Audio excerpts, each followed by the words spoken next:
Karibu katika Best Farm Channel. Kwa jina naitwa Yumbu Kija, ni mfugaji ambaye napenda sana ufugaji wa nguruwe.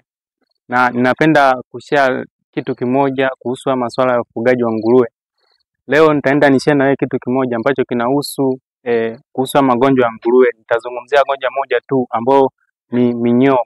Kwa wafugaji wengi wanalalamika, utamkuta nguruwe wako anakuwa na ukurutu, atakuwa na ngozi ambayo inakuwa ni imepauka pamoja na manyoya, kwa muda mwingine anakuwa na nyoka. Hiyo ni sababu ambao inasababishwa na minyoo au minyoo wanakaa kwenye ngozi. Basi leo nitaenda nikueleze dalili zote pamoja na tiba ambayo inatumika ili kuepukana na huu ugonjwa. Twende moja kwa moja.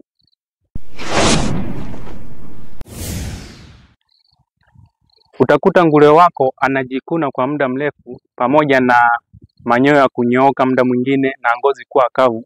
Hili ni tatizo ambalo linasababishwa na minyoo, ambao minyoo wanakaa kwenye ngozi.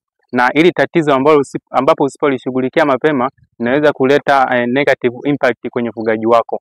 Nguruwe kwenye ngozi itakuwa imekomaa, yani imekomaa pamoja na muda mwingine anakuwa na vidonda kwenye ngozi.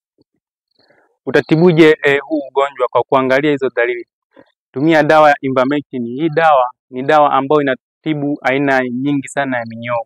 Inatibu minyoo ya kwenye tumbo, inatibu minyoo ya ngozi, pia inatibu ticks, inatibu bakteria wengi ambao inatibu. Basi tumia hiyo dawa kwa kuchoma sindano kwenye ngozi.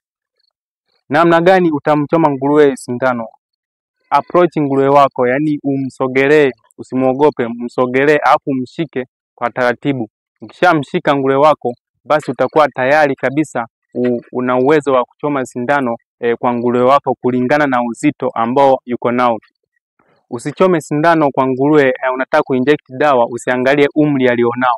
Angalia ni uzito gani ambao nguruwe uko naye.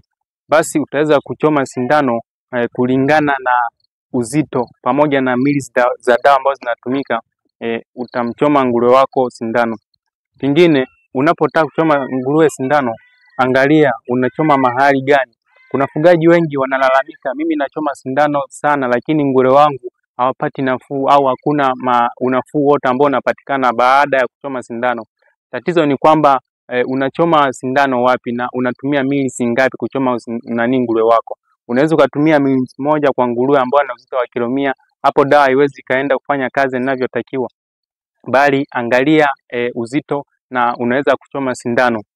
Hayo ni mambo machache tu ambayo nimeshare na wewe, ambao unaweza kutumia kudetect au kutambua kwamba nguruwe wangu anasumbua na tatizo la ukurutu maybe, au anasumbulia na tatizo la kunyoka manyoya kwenye ngozi au ngozi kuwa kavu.